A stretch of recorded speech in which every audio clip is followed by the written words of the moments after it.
Now then, Shakib, he's too good a player to... Shakib Al হাসানের সাথে দুধের বাচ্চা পাঙ্গা নিয়ে শেষ পর্যন্ত হার মানল সেই দুধের বাচ্চা। প্রিয় দর্শক, যেখানে রিয়াকশন ছিল ঠিক এরকম সাকিব আল হাসানের।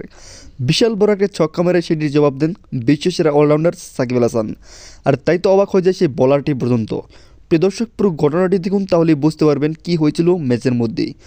ব্যাটিং প্রান্তে তখন সাকিব আল হাসান, যেই বলারই আসছে না কেন সেই বলারই বলেই তনু করে ছেড়ে দিচ্ছেন সাকিব আল হাসান। প্রতিটি বলে বলে বিশাল বড় ছক্কা মারছেন এই অলরাউন্ডার, যেটা কিনা মাঠের বাইরে গিয়ে একবার পড়ছিল। আর এতে একবারে অবাক হয়ে যায় অন্যান্য খেলোয়াড়রা, কীভাবে এই বয়সে এসে এরকম তুফানি ব্যাটিং করেন সাকিব আল হাসান। প্রিয় দর্শক, যেখানে প্রতিটি বলারের বলে 4-6 মেরেছিলেন সাকিব। আর সাকিবও মনে মনে বলতে থাকে, বেটা তোদের থেকে বড় খেলোয়াড় আমি, কি মনে করেছিস বুড়ো হয়েছি, কিন্তু আমি ট্রেনিং বলি নাই, আমার হাতের মধ্যে খেলা এখনও রয়েছে। প্রিয় দর্শক, যেখানে ফিল্ডার পর্যন্ত একবার অবাক হয়ে যায় বিদেশি কোচ পর্যন্ত। প্রিয় দর্শক, এরপরে যেন থামছিল না সাকিব আল হাসানের সেই তুফানি ব্যাটিং। যেখানে 8 বলে 48 রান দরকার ছিল, সেই সময় যেন সাকিব আল হাসান তার পুরো দমে একবার ব্যাটিং করছিলেন, মারছিলেন 4।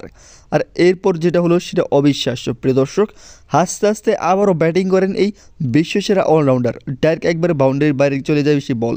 রিয়াকশন সাকিবের ঠিক এরকম, হার মানতে মানতে ক্লান্ত হয়ে যায় সেই বিপক্ষ দলের খেলোয়াড়রা। প্রিয় দর্শক, যেখানে 1 উইকেট নেন সাকিব আল হাসান এবং তিনি 29 রান নেন এই ম্যাচের মাধ্যমে। প্রিয় দর্শক, চ্যানেলটিতে নতুন হলে প্লিজ সাবস্ক্রাইব করে আমার পাশে